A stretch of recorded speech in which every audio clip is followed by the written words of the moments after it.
been a special day for me since the original October 21. So every October 21, I get on my knees and thank God, right? Or I could say the opposite. You sometimes get what you pray for, and so I'm not sure it's what I really wanted, you know?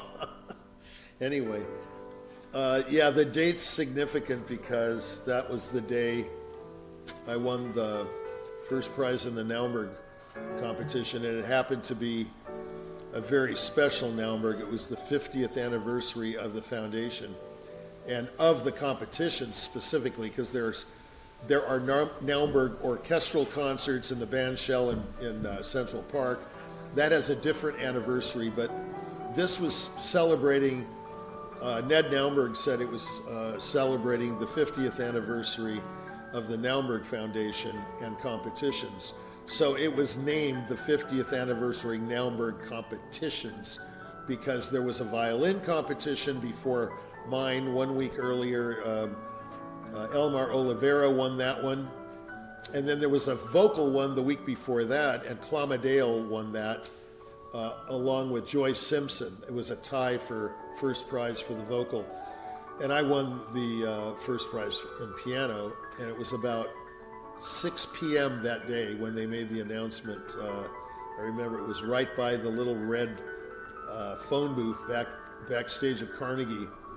And we were all huddled around this one door where Lucy Mann was going to post the names. I remember it was just squiggled on there, you know, it was nothing fancy, just Dickran Atamian first prize and blah, blah, blah, you know.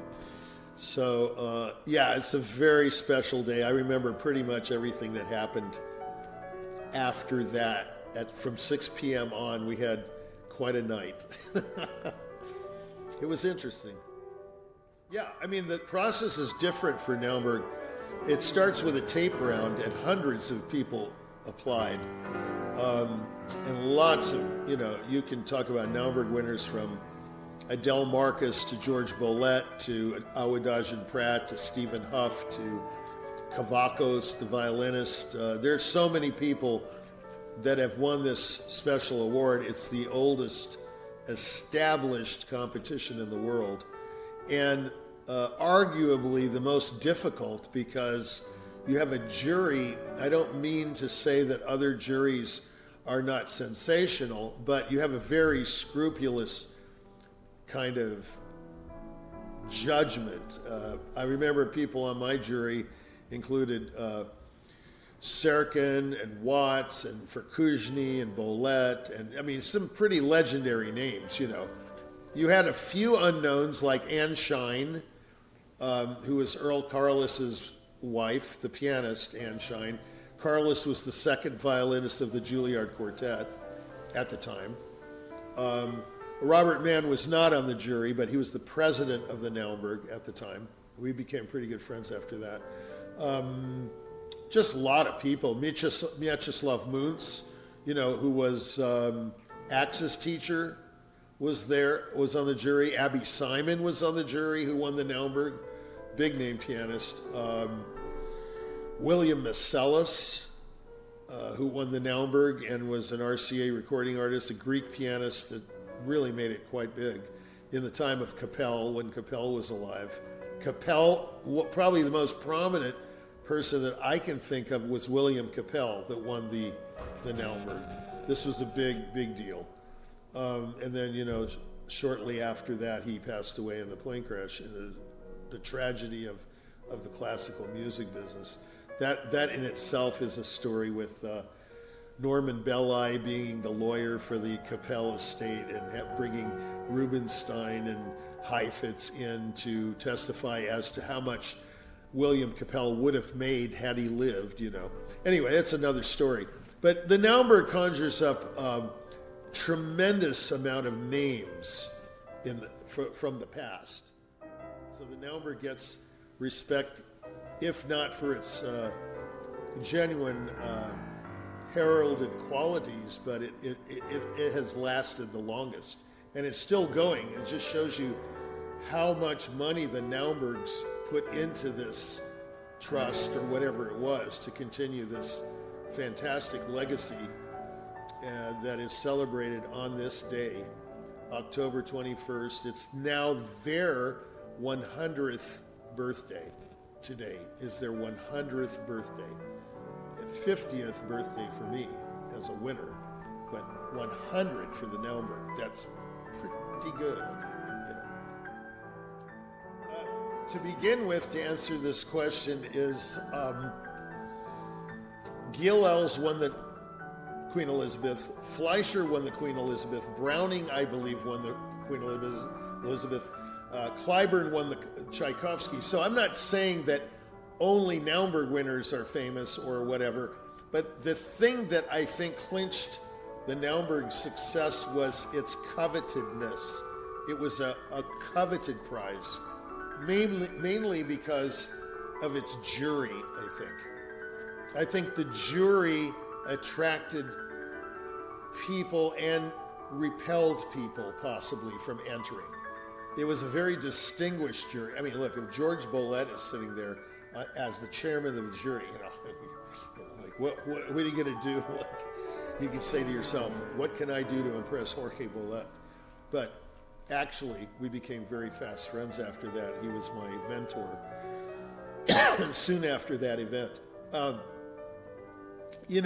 I think it's the jury, the quality of the jury. I think it's the non-gladiator style of the competition. It's closed behind doors.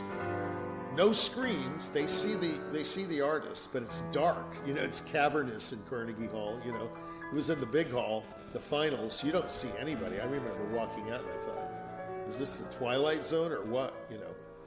And the jury's way back. Perhaps they were in the second or third tier or whatever. But you don't see anybody. I know there are a bunch of Juilliard kids in the front row because I saw them, like Pan Liris and, a few people. But, I think it's an intrinsic quality. Naumburg suggests prestige. Naumburg suggests oldness, It's like an antique. The Leventritt folded because of lack of interest. Rose Leventritt couldn't get enough money, to keep it going, I guess.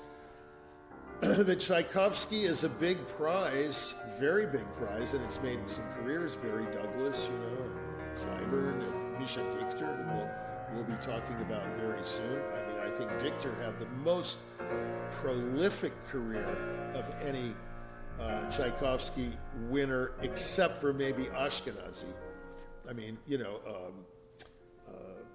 the other guy that tied with him didn't have a big career.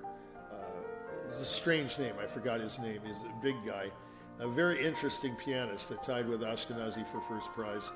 I forgot his name now, but it'll come to me. But no, it's not so much the winners that came out of it that made careers. I mean, the Clyburn produced a pianist from South Africa that had somewhat of a career. You might remember him. He studied with Serkin.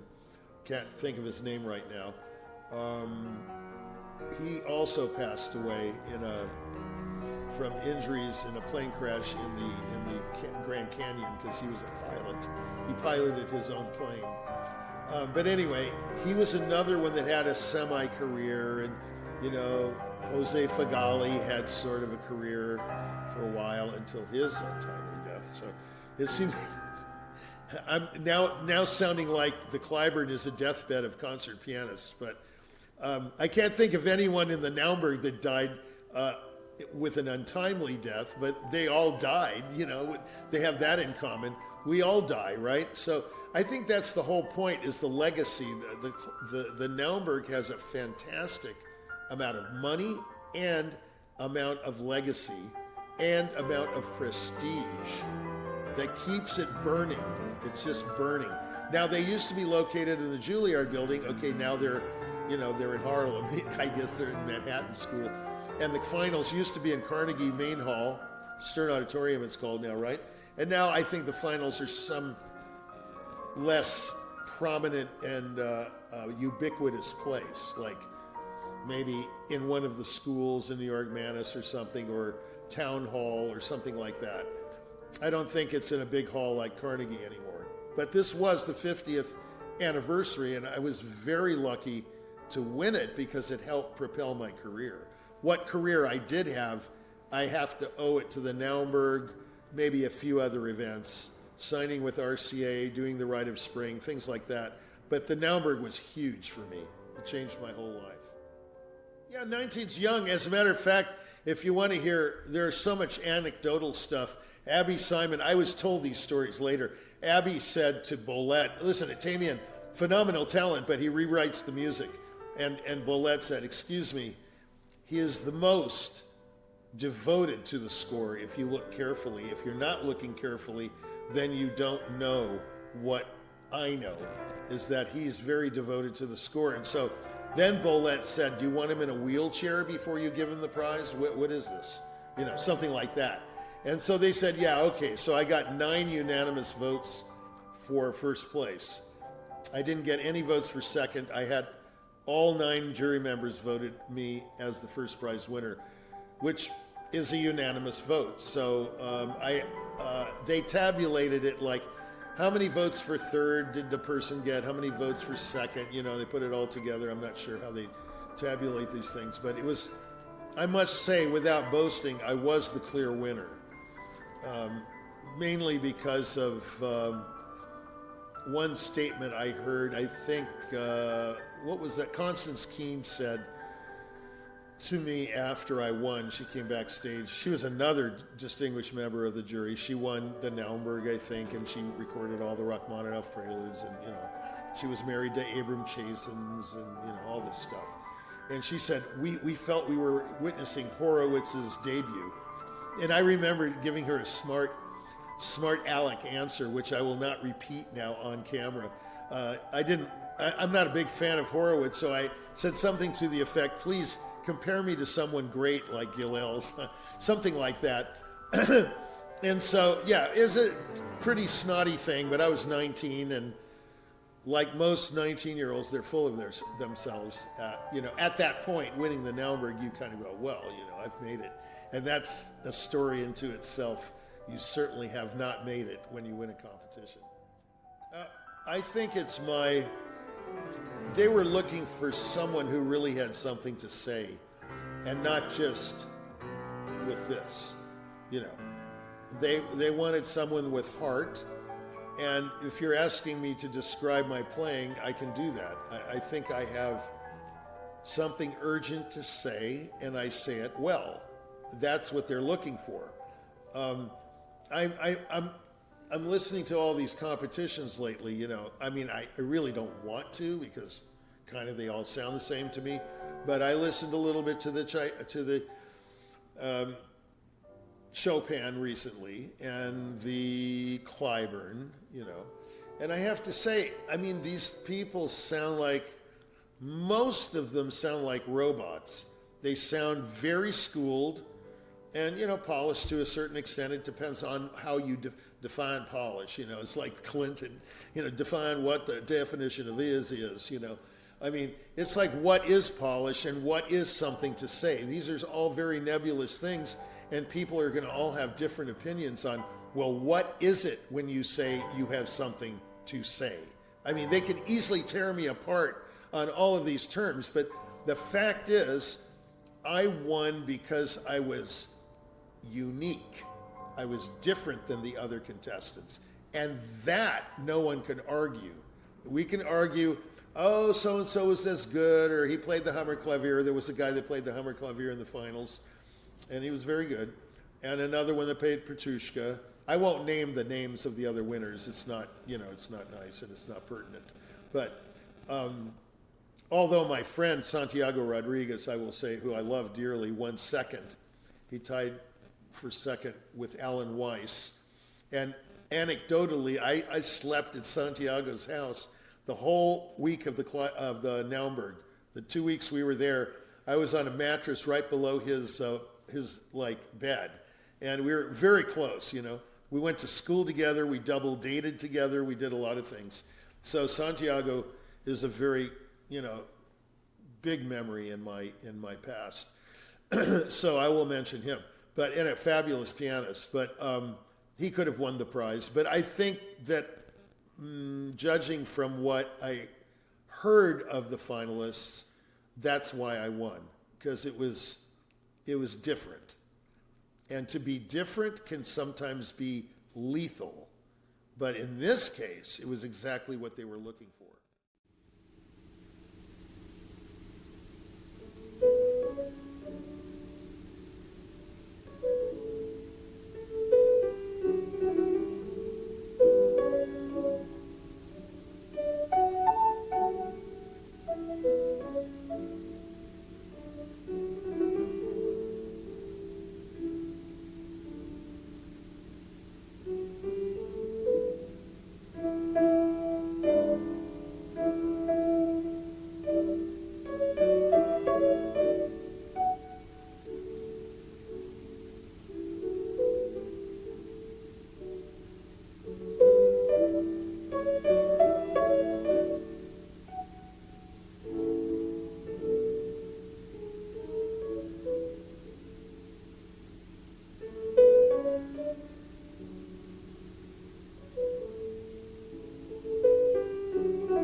think what I do at the piano is I hear the harmonies clearly, passing one harmony to the next, and whatever I do with the soprano or the tenor or the alto, it has to do with the whole harmony. Whatever I do musically with each voice and the space between each note or chord, that's where the magic occurs. Like Mozart said, it's not the notes, it's the space between the notes that counts.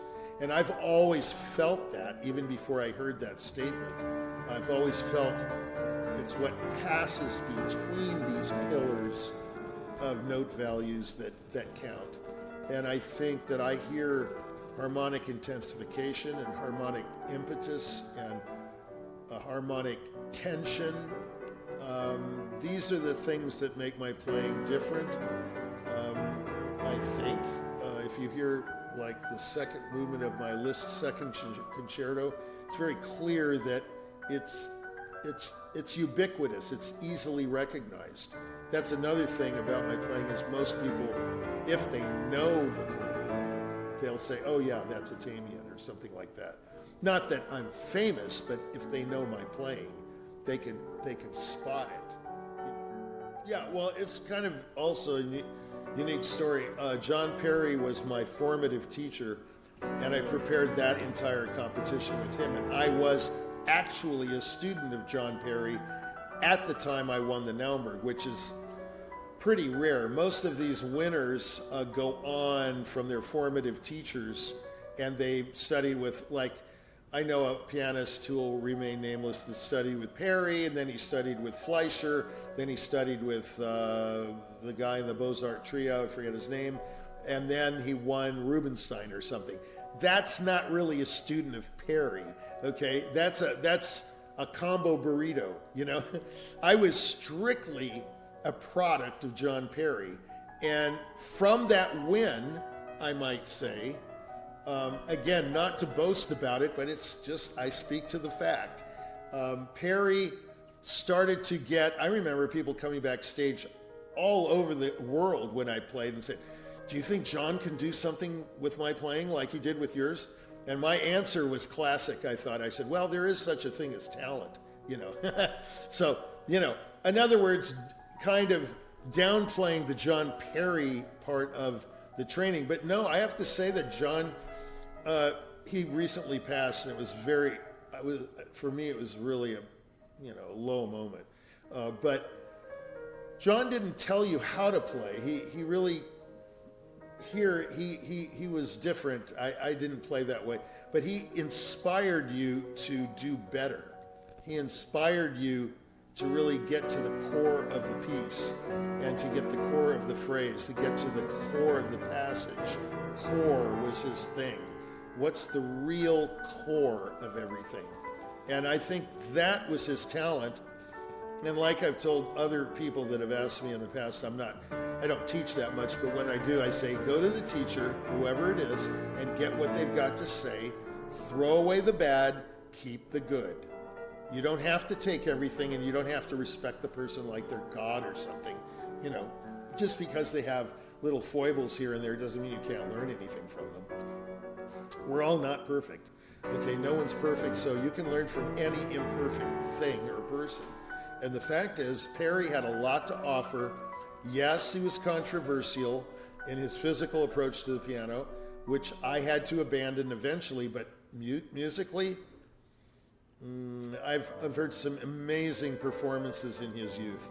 When I was lucky to know him in his 30s, and it was amazing playing. So Hammerklavier, Schubert D major sonata, Appassionata, Gaspar, some very big repertoire, Brahms, Handel, tremendous performer, tremendous player, both technically and musically. But as he got older, he got into the teaching thing. You know, he didn't practice as much, so he couldn't show exactly what he did in previous years, but he was a great inspiration to me. We were like buddies, kind of. You know, we traveled together. I remember we took a drive once from Oberlin to Austin to check out his new house when he moved to Austin for that job. And, you know, I mean, I was a real student of Perry. That's how I prepared for the contest.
you.